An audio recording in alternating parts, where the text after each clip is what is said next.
नागपूरमध्ये काँग्रेसचं सरसंघचालकांविरोधात आंदोलन पाहायला मिळत आहे। मोहन भागवत यांच्या विरोधात काँग्रेसचं आंदोलन सुरू आहे। नागपूरमधून आपण बातमी पाहतोय, मोहन भागवत यांच्या विरोधात काँग्रेस आंदोलन करत आहे आणि सरसंघचालकांविरोधात हे आंदोलन नागपूरमध्ये काँग्रेसकडून सुरू आहे। आणि या आंदोलनाची ही दृश्य आपण पाहतोय, हातामध्ये बॅनर घेऊन ही घोषणाबाजी काँग्रेस करताना पाहायला मिळत आहे। काँग्रेसचे अनेक पदाधिकारी आणि कार्यकर्ते यावेळी उपस्थित आहेत। बातमी पाहतोय नागपूरमधून। नागपूरमध्ये काँग्रेसचे सरसंघचालक मोहन भागवत यांच्या विरोधात हे आंदोलन आणि हातामध्ये फोटो घेऊन बॅनर घेऊन या काँग्रेसच्या समर्थकांची आणि आंदोलकांची ही बॅनरबाजी आणि घोषणाबाजी। मोहन भागवत यांच्या विरोधात हे काँग्रेसचं आंदोलन पाहायला मिळत आहे। मोठ्या प्रमाणात यावेळी घोषणाबाजी होतीये। हातामध्ये काही आशयाचे बॅनर सुद्धा त्यांनी घेतलेले आहेत आणि मोठ्या प्रमाणात घोषणाबाजी होताना पाहायला मिळते। सरसंघचालक मोहन भागवत यांच्या विरोधातलं हे आंदोलन नागपूरमध्ये काँग्रेसकडून हे आंदोलन सुरू आहे। पोलीस सुद्धा दिसतात आणि हे पोलीस आंदोलनस्थळी आंदोलन थांबवण्याचा प्रयत्न करतात, समजूत काढण्याचा प्रयत्न करतात। अधिकची माहिती करा आमचे प्रतिनिधी मंगेश मोहिते आपल्या सोबत आहेत। मंगेश, काँग्रेसचं हे आंदोलन सुरू आहे, सरसंघचालकांविरोधात नेमकं काय झालंय?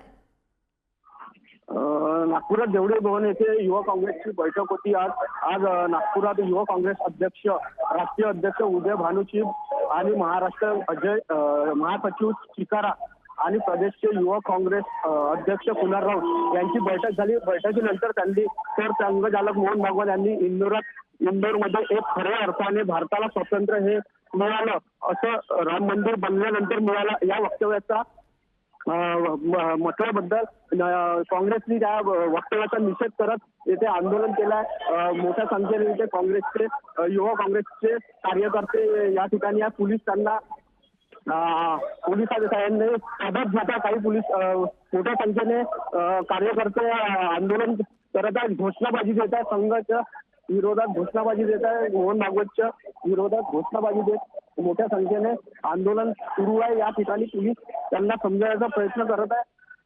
पोलिसांनी काही जणांना ताब्यात घेतलाय, त्यांना घेऊन चालले ते संघ मुख्यालयाकडे जात असताना त्यांना त्यांच्या चिटणीस पार्क येथील कार्यालयाजवळ अडवण्यात आले आहे। हो, मात्र हे आंदोलन जेव्हा सुरू होतं तेव्हा पोलिसांनी मध्यस्थी केल्याचं पाहायला मिळत आहे। पोलिसांनी त्यांना काही आश्वासन दिलेलं आहे का आंदोलकांना?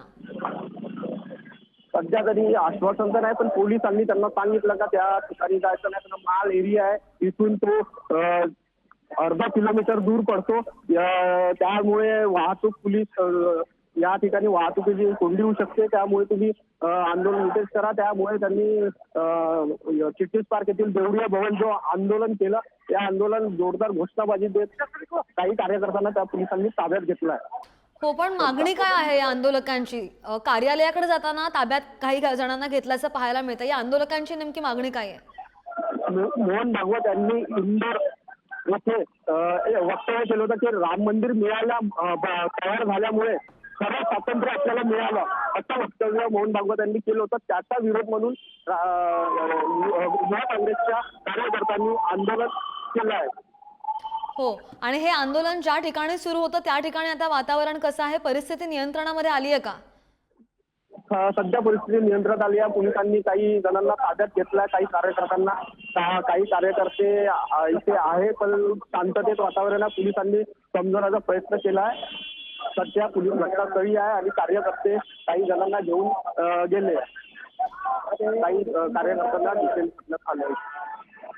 निश्चित मंगेश, ताजी माहिती घेत राहू। धन्यवाद दिलेल्या सगळ्या सविस्तर माहितीसाठी। नागपूरमधून आपण ही बातमी पाहतो आणि काँग्रेसचं हे सरसंघचालकांविरोधात आंदोलन पाहायला मिळतंय। कार्यालयाकडे जाताना पोलिसांनी काही जणांना ताब्यात घेतलंय आणि जोरदार आंदोलकांची बॅनरबाजी आणि घोषणाबाजी सुद्धा ऐकू येते, पाहायला मिळते।